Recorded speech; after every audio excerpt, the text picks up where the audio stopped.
Signs of self-realization. So before we begin, let's offer our prayers to Lord Krishna and Prabhupada.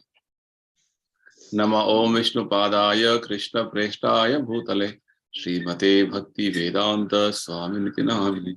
Namaste Saraswati Devi Gauravani Pracharini Nirvisesha Shunyavadi Paschatya Deshatarine.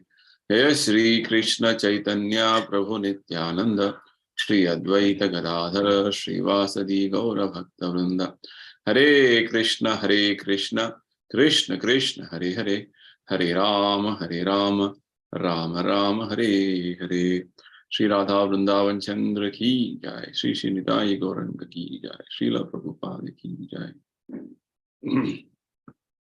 So welcome everyone for the Sunday morning session on Signs of Self-Realization. It's a book we are discussing since almost 1 year now. So we have been discussing on a very interesting topic, the art of dying. This is the last of the series of the session. We already discussed in previous 2 sessions many things which we're going to have a quick refresh about those things what we discussed. And today will be the concluding session. 1 second, I'll just open the presentation.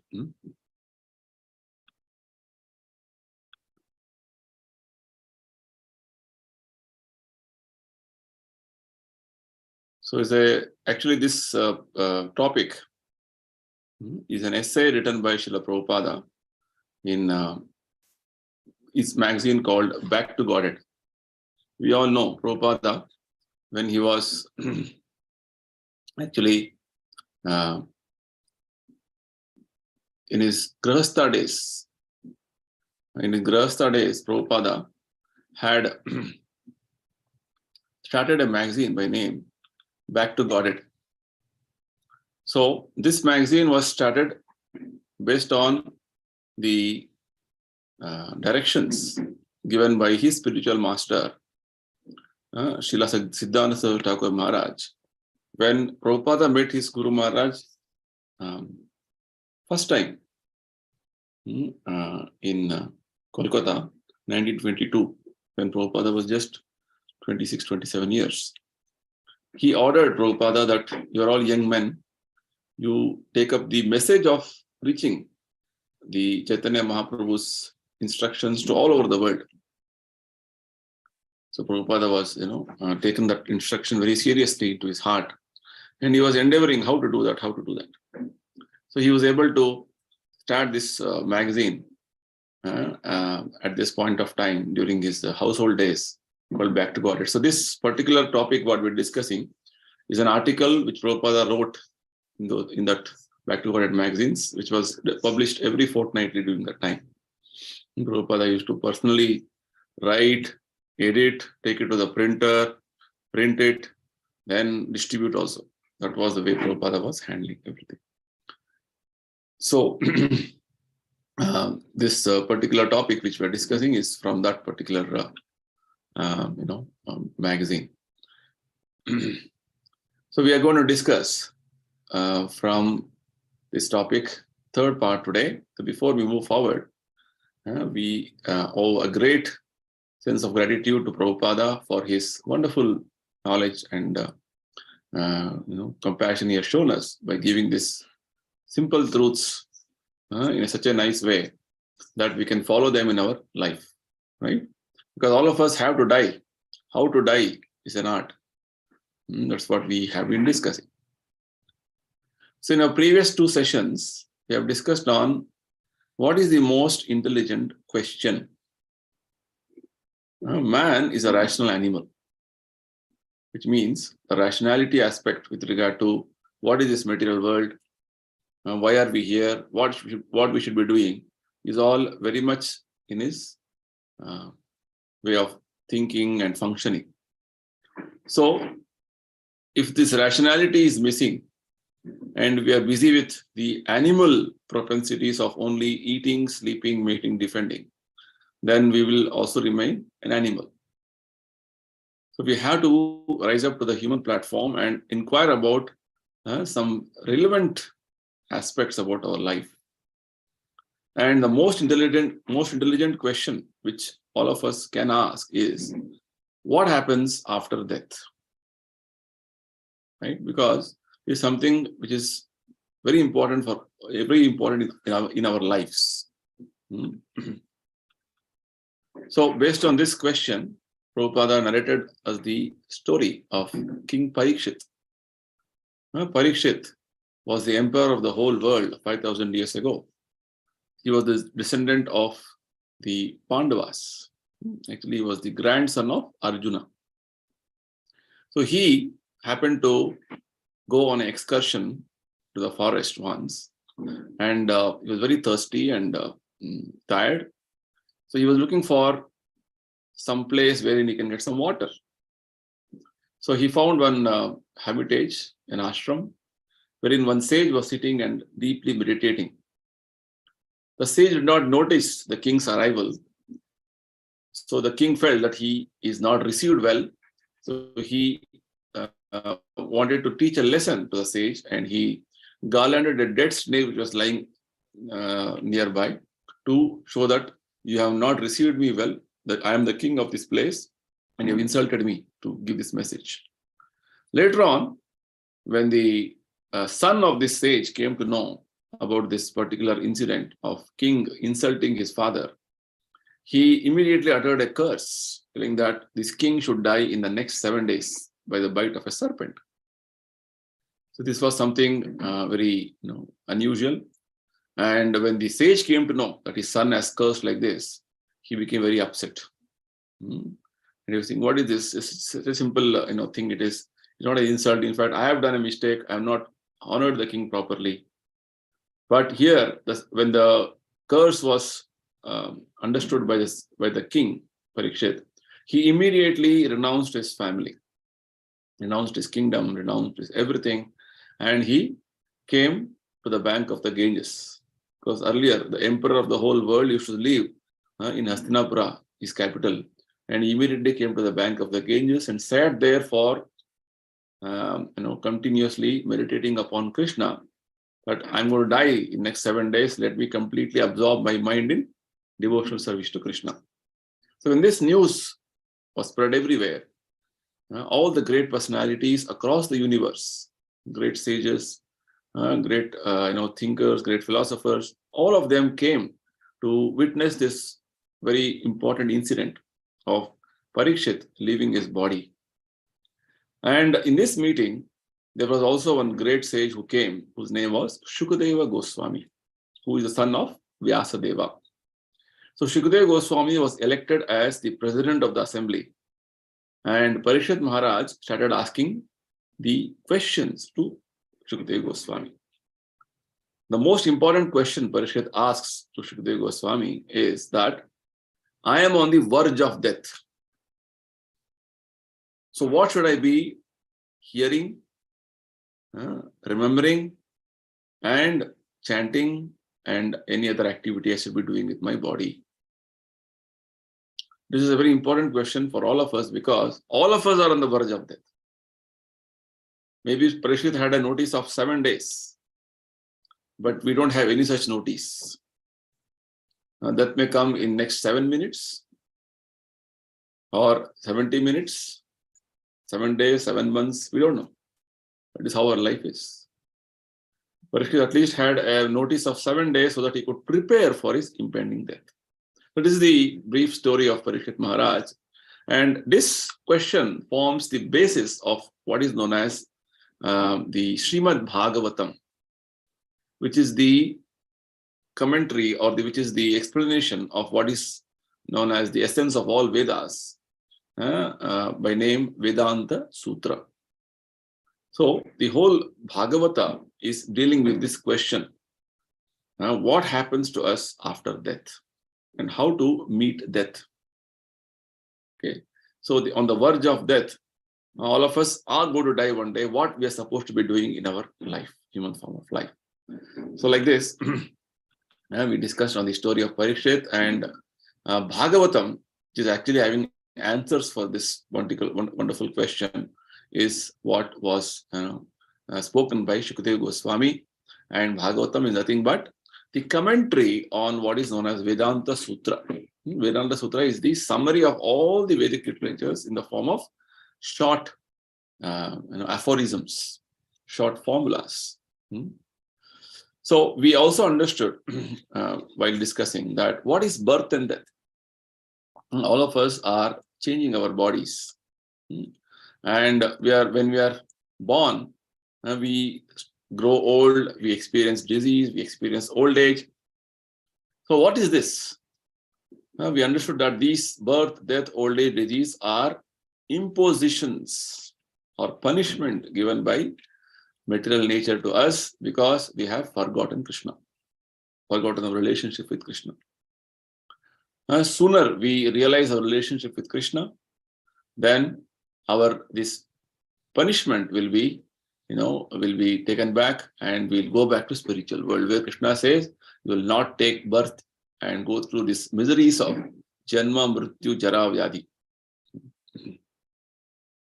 So with this, we also understood the importance of human form of life, because such inquiries about birth, death, and so many other philosophical aspects can be understood in the human form of life. This is the distinction between human life and animal life. In animal life, these questions cannot be asked. We also further understood how is human life different from animal life. Prabhupada gives the example of how a goat is about to be slaughtered. It doesn't bother about what is going to happen to me next moment. Whereas similarly, a human being is kept captive, and he's given the information you're going to be killed in next few minutes. He'll be in panic.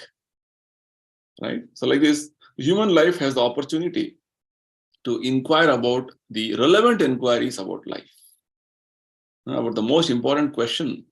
Answers for them can be found out in the human life. In that way, we can mold our human life to move forward in our journey of spiritual life. So with this understanding, we move forward with the concept known as Griha Medhi and Grihastha.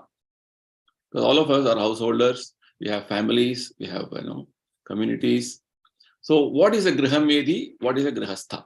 Griha Medhi is that person who is just busy in his material life with regard to maintaining his family, increasing the bodily comforts, having more and more sense gratification.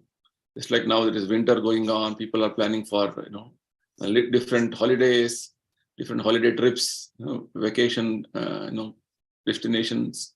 All these things, people are planning, thinking that life means enjoy.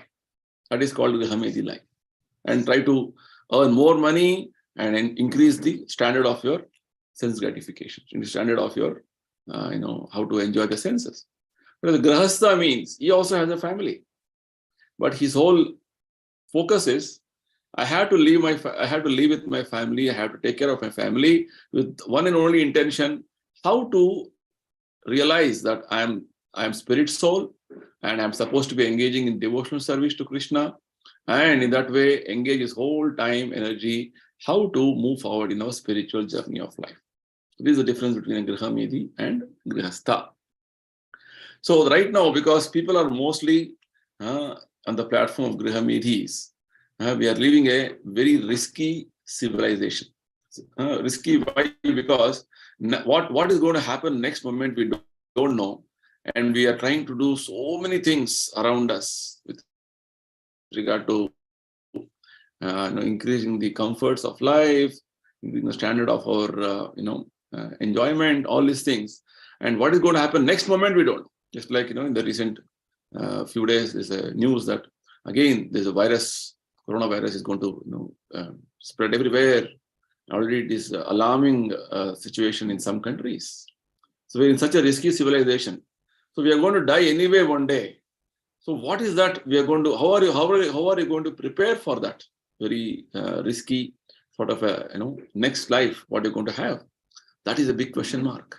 That way, the modern civilization is totally unaware, ignorant of what is going on in the present day situation. So with this, we'll move forward with our today's understanding. So how people are ignorant about what is going on around us and how things are all so nicely arranged. But people are unaware, and because of their ignorance, things are in that way. They are again they'll be forced to take birth in the material world. This they are not aware. So Prabhupada makes this point in this next continuation of that article. It says ignorance about the ultimate plan maker. Everyone is perplexed by the same questions about earning and spending, but ultimately one must depend on the mercy of Mother Nature. And whatever we are trying to struggle hard to increase the comforts of life, increase our earning, and try to see that we enjoy life by so many other facilities around us. But if the Mother Nature is not supplying you things, how will you enjoy? And Mother Nature, how it is working? Prabhupada explains. When there is scarcity in production or there are disturbances caused by providence, the poor plan-making politicians blames it on cruel nature, but carefully avoids studying how and by whom the laws of nature are controlled. Right? Many times we see nowadays, at least it is happening regularly. There is shortage of food supply, scarcity, in the production, because the demand is so high and the production is so less because people are all migrating from villages to cities, towns, to work in factories, right? So the politicians start blaming, because of less rain, because of no proper, some facilities, we are not able to get proper food. But in that way, they start blaming nature because of so many unseasonal things are happening. Why these things are happening? Who is controlling them? Not that something impersonally something is happening or things are all going on automatically. No, there's laws of nature are completely governing our different activities, and laws of nature are going to give us the results of our activities. And these laws of nature are controlled by one more personality, which Bhagavad Gita says that they are controlled by him, by Lord Krishna.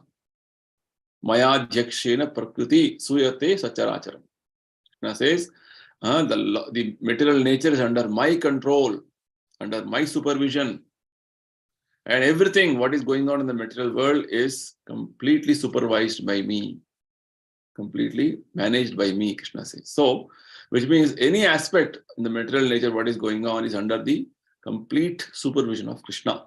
God is the supreme controller. So we have to understand. So God alone is the controller of nature and the natural laws, which means anything what we are doing in the material world which is not in line with the scriptural directions, you will have an adverse reaction for that. Whereas what is in line with scriptural directions, you will get a proper reaction, a good reaction for that. That's how it is.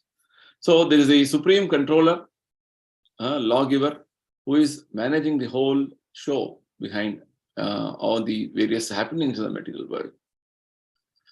Whereas we see that the ambitious materialists sometimes examine a fragment of the law of nature, but they never care to know the maker of these laws.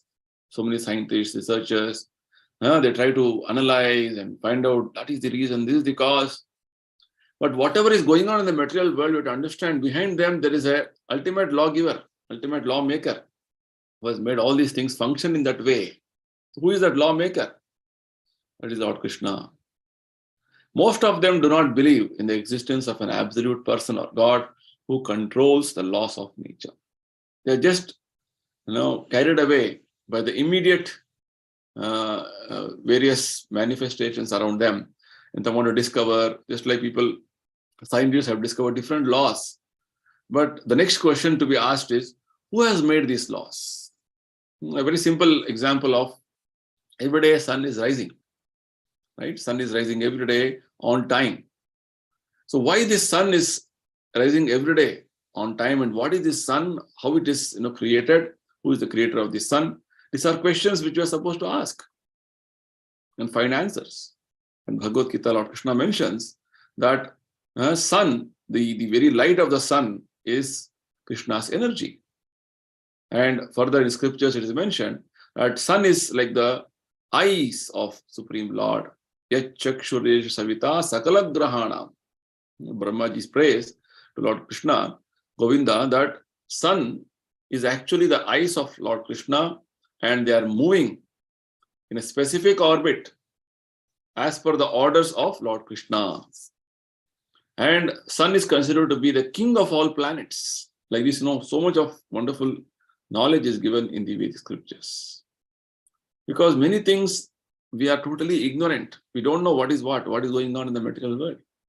We are supposed to know them by understanding from the Bhagavad Gita and scriptures, so that we understand that behind everything there is Krishna who is controlling. Otherwise, we simply think, just like the scientists say, nature is working automatically, everything is going on by nature. But whose nature? Who is controlling this nature is the question. Okay. Rather, they simply concern themselves with the principles by which different elements interact, but they make no reference to the ultimate direction which makes such interactions possible. Right? People, the scientists or the various researchers, they understand so many things, that is happening, this is happening, but behind everything there is Krishna's control. Lord is directing everything. This aspect they are lacking. They have no relevant questions or answers in this regard. The second of the Vedanta Sutras, however, answers the essential question about Brahman by asserting that the Supreme Brahman, the Supreme Transcendence, is he from whom everything is generated. The first sutra is actually telling that you are born as a human being and you are supposed to inquire about Brahman, absolute truth. And the very second sutra gives the answer that yes, the supreme absolute truth is that from whom everything is generated, everything is manifested, everything is coming out. Right? He is the source of everything. This is the answer. Ultimately, Krishna, the supreme person from whom everything is emanating and he's controlling everything. So this further makes us to, brings us to the next point with regard to how foolishly the Grihamedis are living their lives, which means most of us in the present situation are called Grihamedis. Why? Because we are unaware of the spiritual goal in our life. Spiritual goal is to go back to spiritual world. Not only is a foolish Grihamedi ignorant of the temporary nature of the particular type of body he has obtained, he is totally, why I have got this body? Oh, body is there just to enjoy, eat, drink, and be merry. Right? Like this, people think. And and he's also blind to the actual nature of what is happening before him in the daily affairs of his life. This is how exactly an animal lives. Animal goes on in his life with regard to totally, why I have got this body, what for I have to live. Simply they're busy in what? These four things: eating, sleeping, mating, and defending. If humans also will become busy in these four things, then they are no better than animals. That's the whole understanding here. So whereas humans are supposed to inquire about the purpose of life, the reason why I've been born here, what is the aim of life, what is the goal in life, these things they have to understand. The goal in life is to come out of this cycle of birth and death.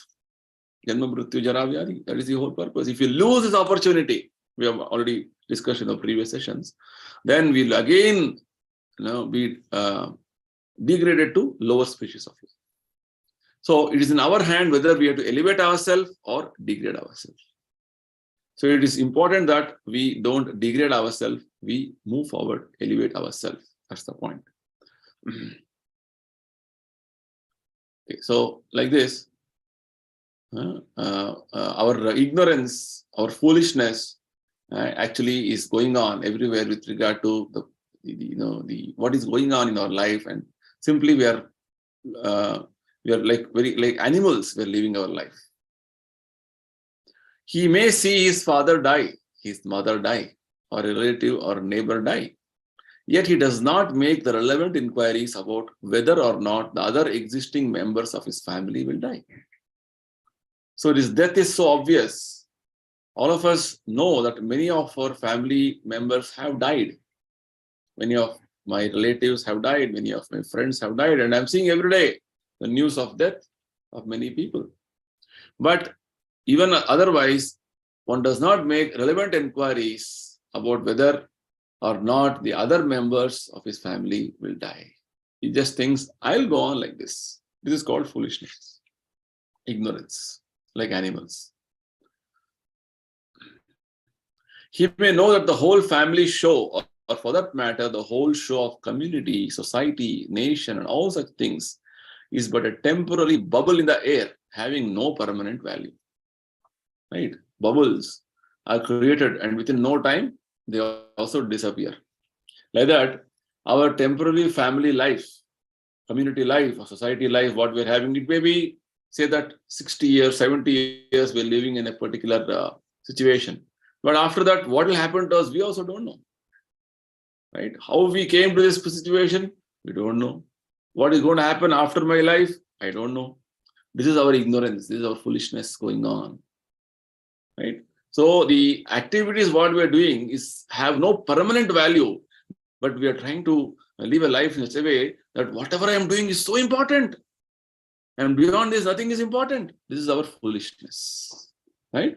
So here, Prabhupada is trying to tell us that according to Vedic scriptures, Vedic literatures, we are supposed to asatoma sadgamaya. Asatoma sadgamaya means we are supposed to move towards the permanent aspect from this temporary, relative, and flickering nature. This material body is not going to last. The family in which you're going to live is not going to last forever. Everything is temporary here. Everything is impermanent. It's like a bubble, as Prabhupada is giving example. But we are so accustomed to it, or we are so attached to it, that we are thinking this is everything. That is our foolishness. So we are supposed to come out of this, this foolish understanding and move towards the reality. That's why he said, asatoma sadgamaya. So very nicely, Prabhupada is giving this wonderful philosophical concept for all of us to think and contemplate. Yet, we are mad after such temporary arrangements and does not concern himself with any relevant inquiries. Human brain has that capacity to have such wonderful questions about the reality of life, the purpose of life. If that brain power is not utilized to have such relevant inquiries, then we are misusing our human form of life. And rather, we become mad after all these temporary arrangements. Oh, my family, my son, my daughter, my wife, my community, like this, whole life will be doing so many things. Again, after one point of time, you die, and again you get one more life based on your karma. He has no knowledge as to where he has to go after his death. Right? After death, you'll be kicked like a football. Where you will go, you also don't know. But in this life, you are so busy with all the various arrangements you are going through. He works very hard for the temporary arrangements of his family, society, or nation, but he never makes any future arrangement either for himself or for others who will pass away from this present phase of life. So this is the situation right now. One of the acharyas by name Prahlad Maharaj, he says, Nate vidus swartha gatim hi Vishnum. Nobody knows what is the real self-interest. Everybody is busy. Maya sukhaya bharamudbhahato vimudha. He says, we're all busy in so-called illusory happiness in this material world and working very hard. Neither the person who is working hard, he knows what is the purpose of life, nor people whom for he is working for, they also don't know what is the purpose of life.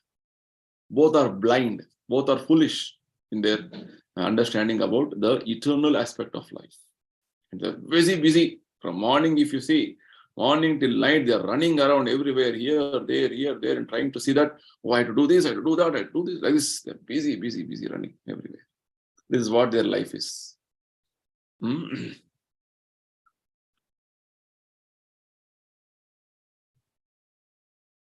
So with this, Prabhupada explains one more wonderful concept, how we have a temporary life going on right now in our material bodies, but we are making permanent plans. Just like people want to have a house, means I want to have my own house, permanent house, as though they're going to live forever in that house. Like that, many things if you see, people want permanency. Why this permanency aspect is there? Permanency feeling is there because we as soul are permanent. We are eternal. Permanency means eternal. Whereas this body, what you have got is temporary. Very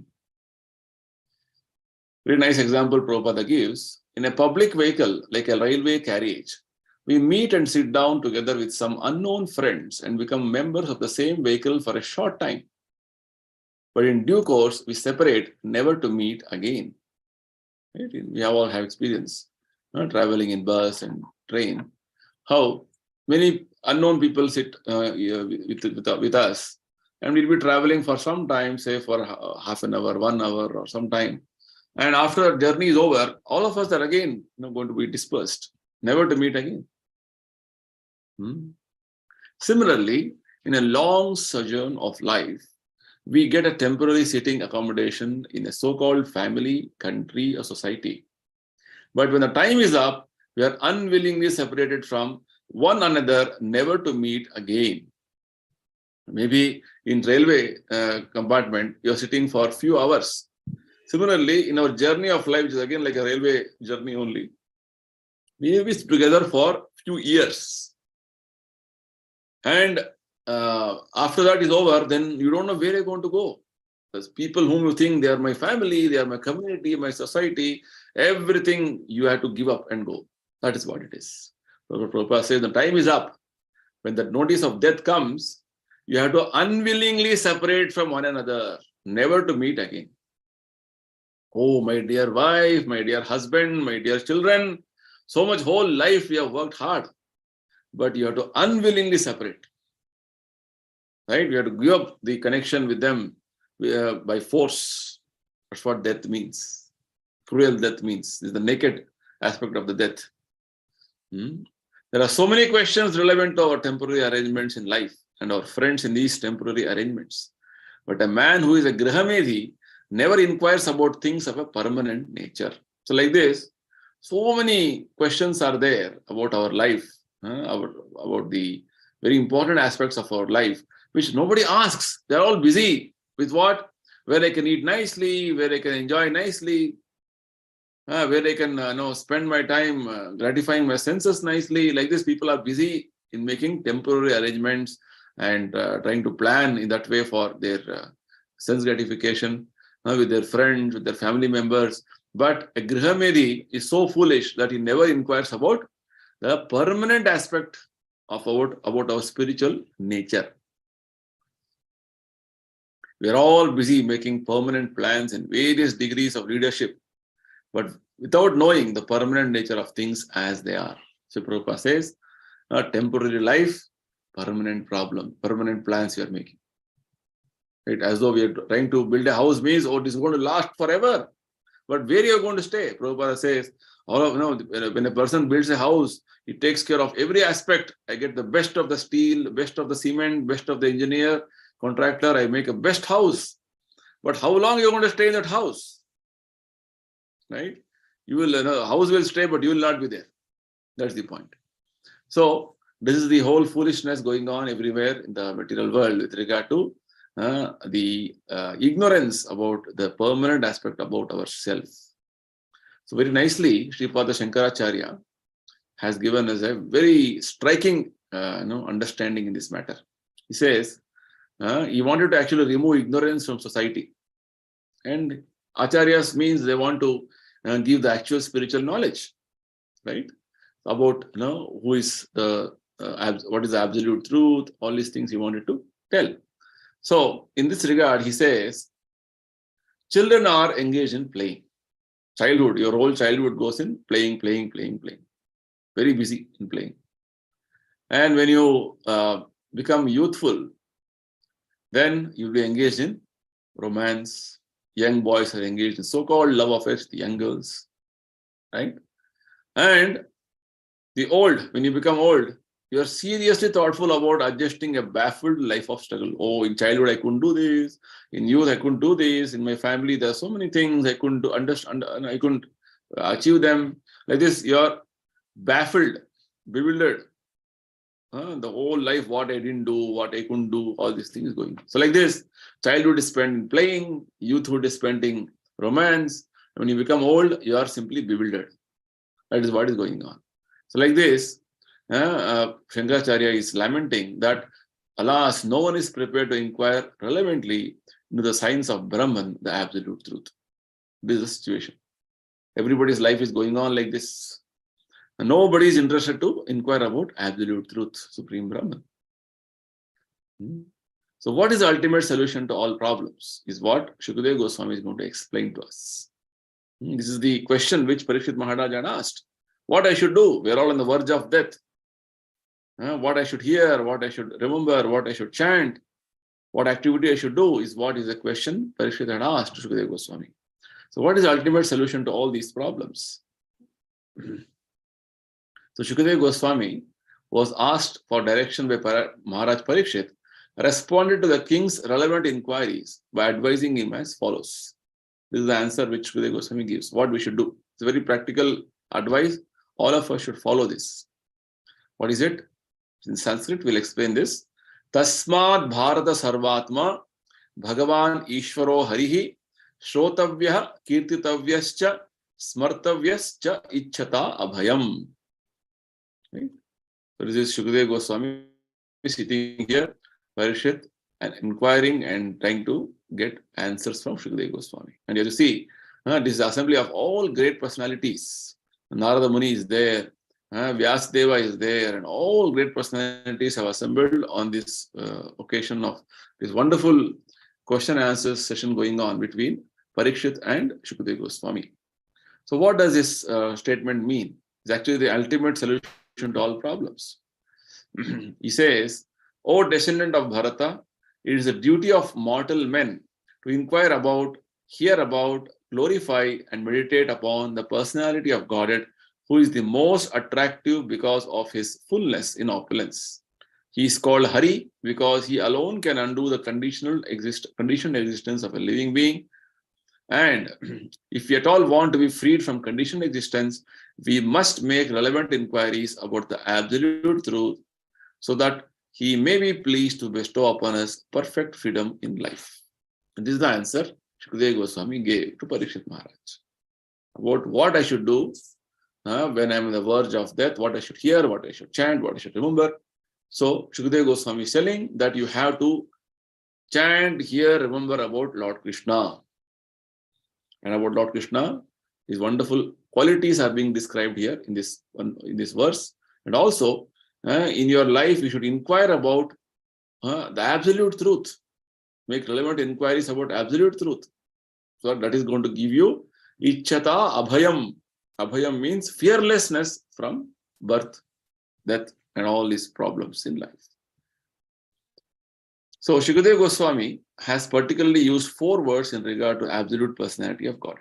He's describing Krishna with 4 wonderful qualities. What are they? These words distinguish the absolute person or Parabrahman from other persons who are qualitatively one with him. So Krishna is actually having the same quality. Rather, we have same quality like Krishna.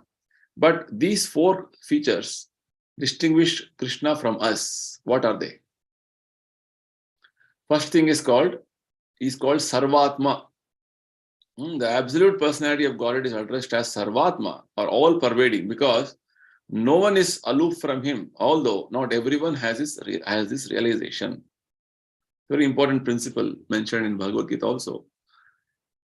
Lord is sitting as Paramatma in our hearts, all our hearts. That way, we are not separate from him, right? But nobody knows that Krishna is sitting as Paramatma. That is the whole irony. The whole misfortune is that people don't know Krishna is sitting as Paramatma. He's so closely sitting with us in our hearts and wanting to see that we understand the purpose of life and move forward. Krishna is ready to help us.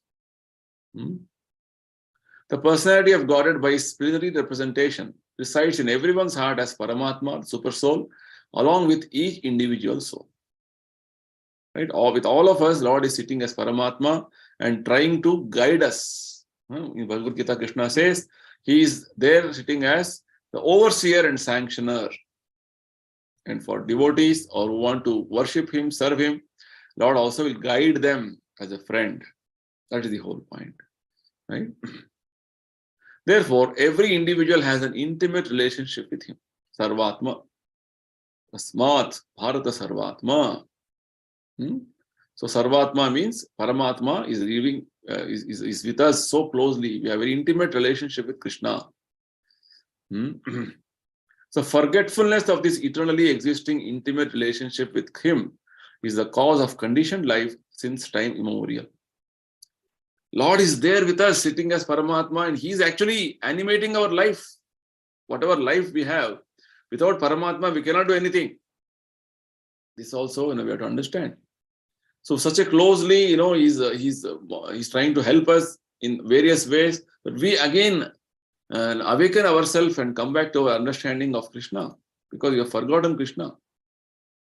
Our eternal relationship with Krishna we have forgotten. That is the cause for our conditioned life since time immemorial, Prabhupada says. Next, Krishna is addressed as Tasmat Bharata Sarvatma Bhagavan. Because he is Bhagavan, or the Supreme Personality, he can at once reciprocate the responsive call of a devotee. In one of our previous sessions recently, we had discussed about what does Bhagavan mean. Bhagavan means he has all the opulences at his disposal.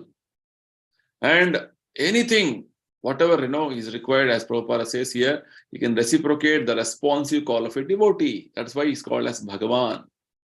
He has all the opulences, mystic opulences he has. Moreover, because he is a perfect person, his beauty, opulence, fame, strength, knowledge, and renunciation are all unlimited sources of transcendental bliss for the individual soul. So Lord's unlimited opulences are all so attractive to everybody. That's how it's called Krishna. Krishna means all attractive. And he is so powerful, so omnipotent is called. Omnipotent means all powerful, that anything we want to do for him, Krishna is noticing. Krishna is very much aware of that. And is going to reciprocate accordingly. Little you want to think about him, little you want to do seva to him, Krishna is actually very happy. That's the whole point. The individual soul becomes attracted by all these different opulences when they are imperfectly represented by other conditioned souls.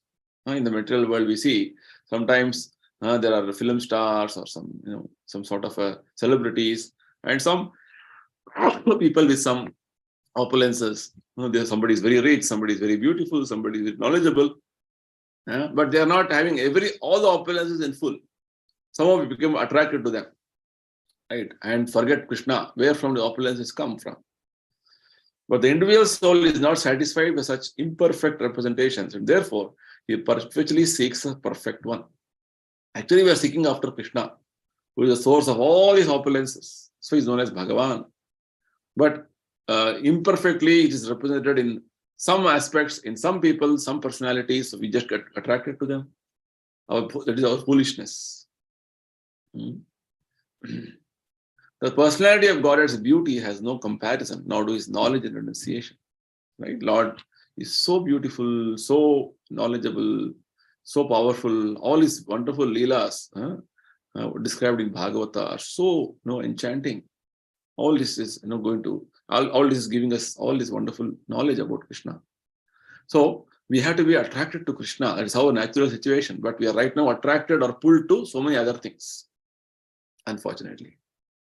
And above all, he is Ishvara. Tasmat Bharata Sarvatma Bhagavan Ishvara. Ishvara means supreme controller. Right? We are at the present being controlled by the police action of this great king. Right? Sometimes, presently the government is trying to control us through different agencies, different arrangements. But Lord is the supreme controller. The police is imposed upon us because of our disobedience to law.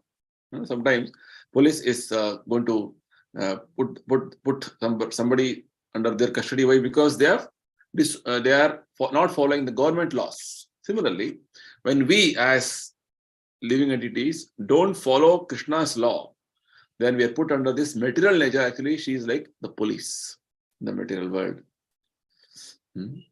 But because the Lord is Hari, He is able to cause the disappearance of our conditioned life by giving us full freedom in spiritual existence. So, the fourth important quality of Krishna mentioned is that He is called Hari. Sarvatma, Bhagavan, Ishvara, Hari. Hari means He is able to give freedom from all problems of our life. The biggest problem is Janma, Mrityu, Jara, Vyadhi. That also He will give relief from us, relief for all of us. That is why He's called Hari. So, Shukadeva Goswami is concluding by telling, it is therefore the duty of every man to make relevant inquiries about him and thus go back to Godhead. Tasmat Bharata Sarvatma Bhagavan Ishvaro Arihi Shrotavya Kirtitavyascha Cha Ichhata Abhayam Smartavya. So, if you just make inquiries, try to understand about Him, try to know about Him, try to hear Him, try to glorify Krishna, who is Hari, Ishvara, Bhagavan, Sarvatma, then Shukadeva Goswami says that will give you the sense of fearlessness, which exactly means that you go back to spiritual world. That's the point. So, like this, very nicely, Shukadeva Goswami explains the ultimate solution to all problems is to remember Krishna, chant Krishna's names, hear about Krishna from Bhagavad Gita, Bhagavata, and perform lead our life in a way that our life is dedicated to service of Krishna. Then we'll become fearless at the end of our life. Otherwise, fear is always going to be gripping our consciousness. That is the point. So, like this, the solution to all problems is how to mold our life in a way that we have a devotional life throughout the journey of our life. That is what is going to save us. See, whatever we do, even little seva we do to Krishna. Chanting Hare Krishna is a seva to Krishna. So you every day chant Hare Krishna, fixed number of times. Prabhupada says you have to chant at least 16 malas. To come to 16 malas may take some time, but at least begin today. If you're not chanting, chant at least one mala, Hare Krishna mantra. Hare Krishna, Krishna Krishna, Hare Hare, Hare Rama, Rama Rama, Hare Hare. And gradually increase the number of malas. Because this is a seva to Krishna. Because you are calling out to that person who is actually maintaining you, caring for you, who is so close to you, who is all attractive, who actually can give you liberation, actually can give relief from all problems of life. You are calling for that person. We are simply busy, our mind is absorbed with so many other things, which is actually of no importance, relevance in our life. That's why this chapter, Art of Dying, basically means how to prepare ourselves with asking relevant questions in our life. What I should be doing, how I should not waste a single moment in my life and move towards that ultimate point called death, which is actually so inevitable that it can come at any time. Should be so prepared.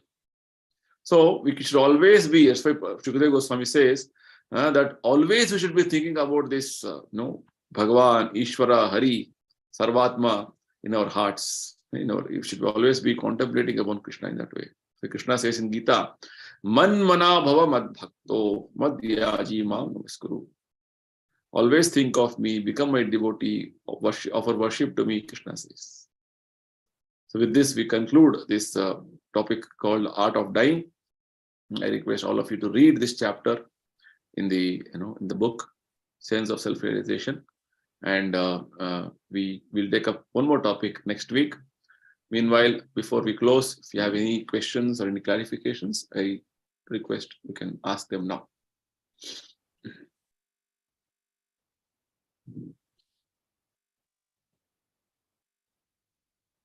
Okay, any questions online? Post? Okay. It looks like there are no questions. So we will close now and we'll meet you again next Sunday.